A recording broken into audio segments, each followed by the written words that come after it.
Virtual practice for doctors. Well, maybe, maybe not, but I'm going to share in this video for you what are 3 potential risk factors that could put your future in jeopardy and how you can possibly ride the wave of virtual care to prevent those from happening.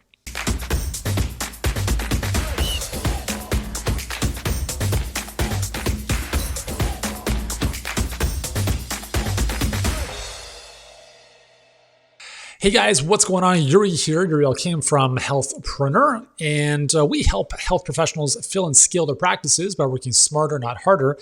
And unless you've been living under a rock, you probably know that this thing called virtual care, some people call it telemedicine, telehealth. Obviously, there are some legal nuances between those terms. But nonetheless, there's a very, very big shift in healthcare right now, and it's only changing as we move forward. So in this video, I want to walk you through this idea of, well, what is virtual practice? And specifically, might it be right for your practice? Now, if you're a medical doctor or if you're a health practitioner of any kind, this information will be pertinent to you. But before I jump in, I just want to rhyme off a couple of stats here that might be of interest to you with respect to telemedicine and telehealth. So check this out. So more than half of the US hospitals currently have a telemedicine program.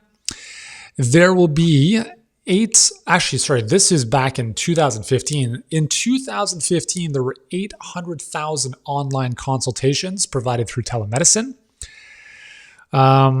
84% of surveyed healthcare executives felt that development of telemedicine services is either very important or important to their organizations. And obviously, this is more kind of business to business type of telemedicine. A lot of health insurers, obviously now Medicare, Medicaid, are covering for telemedicine, which is great. With respect to how patients feel about telemedicine, 74% of patients in the US would use telehealth services. Most patients are comfortable with having all of their health records securely available on the cloud.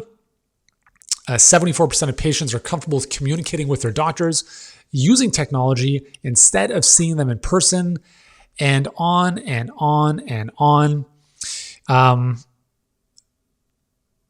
I'll just talk from my experience. So, I mean, there's a lot of research and statistics. If you want to see the numbers, just type in telemedicine statistics, you'll find some stuff. I've been doing this for a very long time. We've helped thousands of practice owners, not just with their brick and mortar practice, but also transition online. And the reason for that is a fewfold. And I want to share a couple of these with you here because there are 3 things that we want to consider. Number 1, well, first and foremost, is it beneficial for the patient? Now, I want to speak about really the spectrum of practitioners here. I'm not just talking about medical doctors. I'm talking about alternative practitioners as well. So dietitians, nutritionists, chiropractors, naturopaths, anyone who can provide health assistance, right, can benefit from virtual care. I'm not going to get into the legalities of whether you can do this in your state or not. But listen, like within your state, there's really no reason why you can't practice telemedicine. Or if you're worried about that, then you just practice it as a consultant/coach. But again, I'm not a lawyer. I'm not here to give you legal advice. We'll just put that to the side. Okay, so let's talk about from the patient's perspective why this is so important. Now, I'm going to use COVID as an example. So when COVID hit, we obviously have been doing this for a very, very long time. It was very interesting what happened. Our business went through the roof because everyone came to us because they now needed to find a way to offer virtual care and build a virtual component to what they were doing. Some completely left their clinic. Some added virtual services to what they were currently doing. But either way, they came to us because we're the industry leader in helping people go virtual, helping practitioners go virtual specifically. And initially, the biggest obstacle that we faced or that people came to us with, we know how to solve this, is, well, what does this look like? How do I take my expertise and help people virtually if everything I've been doing has been in person? Physical exams, physical assessments. If I'm a physical therapist or a chiropractor or a massage therapist even, how do I help people if I can't touch them? And this is only limited by your imagination because the reality is that patients get incredible results with virtual care. But I want to mention a few things here. Now, what most people think about with telemedicine is like you schedule a consult or a check-in with your doctor, which is totally fine. But I believe if you structure the virtual care in such a way that can actually produce better outcomes for your patients or clients, you take a role beyond just the expert. And I think a big piece of what you're able to provide for people that is not really afforded in person is accountability.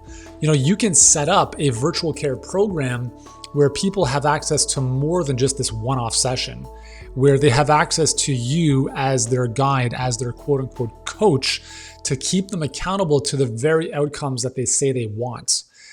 And I think looking at this paradigm shift of moving away from trading time for dollars to trading outcomes for dollars is a much smarter thing, because now you're not just having a one-off consult or a one-off conversation with a patient, you're having that patient go through a plan over time that you keep them accountable to. And if they're being, if it's covered through insurance, cool. But listen, like most of our clients, it's cash-based, right? And that's a choice. Will some people pay? 100%. Are some people going to say no? 100%.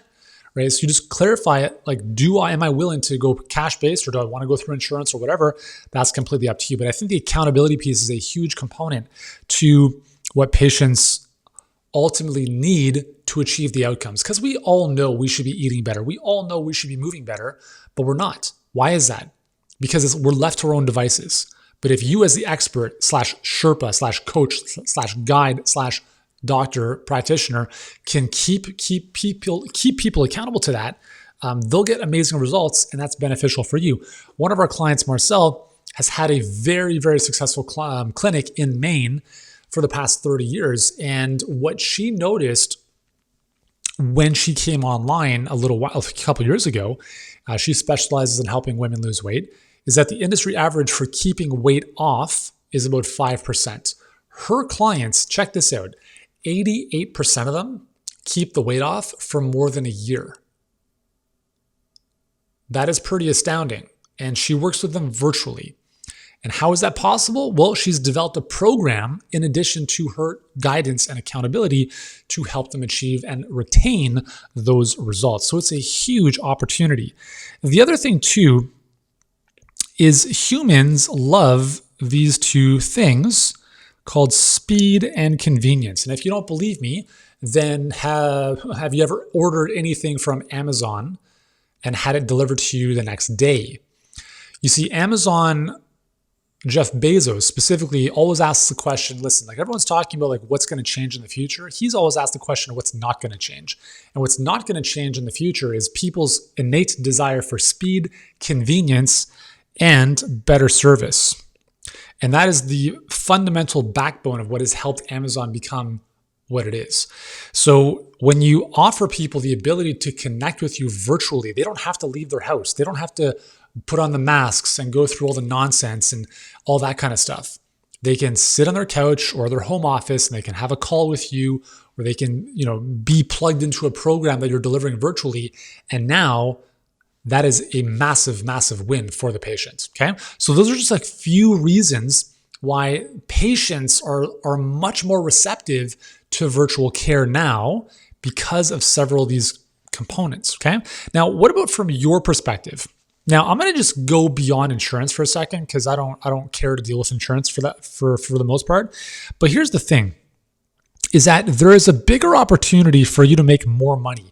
And I want to be very clear about something. I'm not talking about gouging people and making health inaccessible. That's not what I'm talking about here. But at the same time, you have a life to live and you need to take care of yourself first and foremost.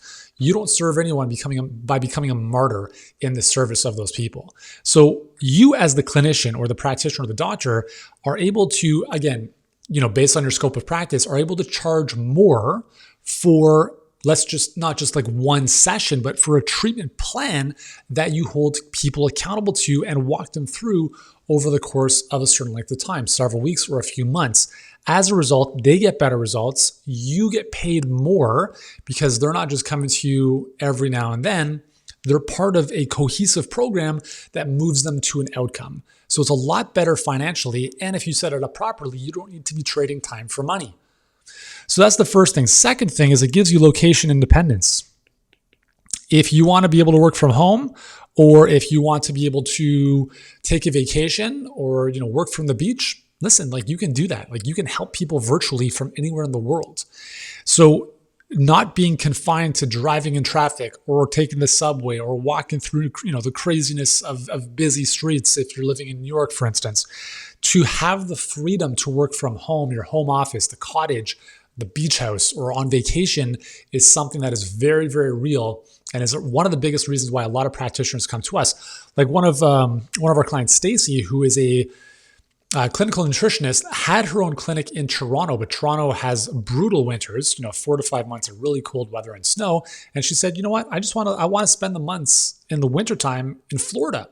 So she sold her clinic, came online, and now she serves all of her patients and clients virtually, right? And she lives 4 months in Florida. And so that's very, very possible with a virtual type of setup. The other thing too is it provides you with an immense amount of freedom. I don't know about you, but I remember back in the days when I was working one-on-one and it was like 14, 16 hours a day. This is before I had kids. I'd come home like 9 o'clock at night and I did that for years. And I remember thinking to myself, there's no way I can do this when I have kids.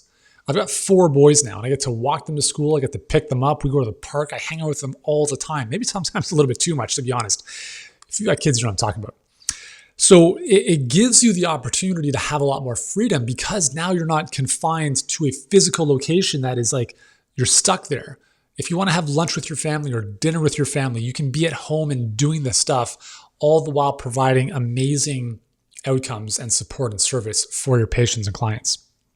So those are just a few of the benefits in terms of what you have the opportunity to tap into. Now, here's the thing is the other thing with respect to the reality of where we currently are. This video is being shot near the end of 2020. The reality right now is that we're on the tail end of the COVID-19 pandemic. However, we're not sure if this is going to go away. If you look at the Spanish flu in 1918, everyone got really optimistic and then it hit again in a very big way. Actually, the second wave was far worse than the first one. And as of this recording, we haven't hit that point yet. So we don't know what's going to happen. Kids are going back to school. A lot of the restrictions are easing up. We don't know if things are going to get worse again. And if they do, guess what's going to happen? Shutdowns, lockdowns, service-based businesses, brick and mortar, all that stuff is going to be closed again.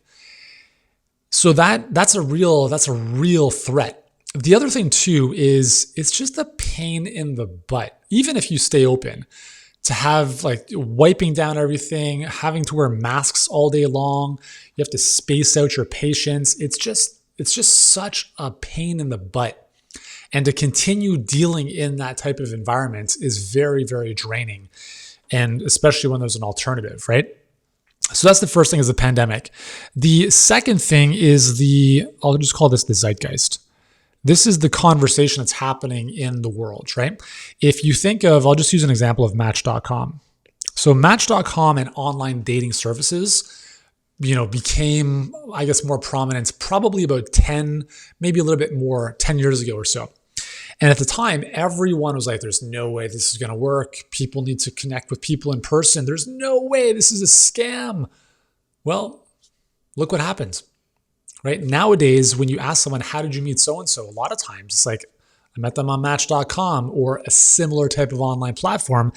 And whenever we're faced with violent opposition, you know that there's a certain amount of resistance that people just are not willing to accept. And this is what happened back in the day with Match.com and other similar websites. And now we're in a very similar situation, although there are tens of millions of users around North America who are already actively using telemedicine and virtual care. The general population is starting to catch up to understand that this is going to be a way of doing things in the future. And anything you can do literally in person with someone, you can probably do, again, with exceptions, virtually with them. Now, obviously, if you have to touch them, palpate them, give them a rectal exam, prostate exam, stuff like that, you're not going to do virtually, right? There's a time and place for the in-person stuff. But for the bulk of the knowledge giving, which is what most practitioners are really paid for. You're not paid for what you do, you're paid for what you know. And if you can translate that to virtual, there is no ceiling for you. The sky is the limit. As I mentioned, you can make more money, you can help more people, you have location independence, you have a lot more freedom, and people are already moving in this direction. They're already looking for things that are more convenient. They have now been trained that, hey, you know what? If I am at home, I can still get the things I want. I can still order from Amazon. I can still watch Netflix. I can still speak to my doctor or practitioner over Zoom, for instance, or any other HIPAA-compliant platform. So the reality is that this is here to stay, and you can either resist it or you can get ahead of the curve. And we've had thousands of practitioners who have already jumped on, who are already riding the wave and building very successful businesses that are helping infinitely more people than they could in person. Now, if that's of interest to you and you're not too sure what this looks like, then what I'd love for you to do is watch a free training we have called the Virtual Practice Blueprint. There'll be a link for that just below this video. It's a free online training, and you just go to the page, opt in, watch the training, and you'll get a really good sense of how this can work for your situation. You'll look at how to deliver the care, how you can start getting your name out and getting patients coming in, and how you can proactively build your business if you can, in terms of your scope of practice, as opposed to just relying on your existing patient base. If that's of interest to you, watch the training right now, click on the link below, and I think you'll find out, I think you'll get a lot of value out of that. So, so there we go. So that is just a couple things to consider for virtual practice, right? If you're a doctor or health practitioner, hopefully this video has made sense. If it has, I appreciate you taking the time and watching. I know you're busy, you have a lot of stuff going on. I appreciate you. Look forward to serving you at some point, and we'll see you soon.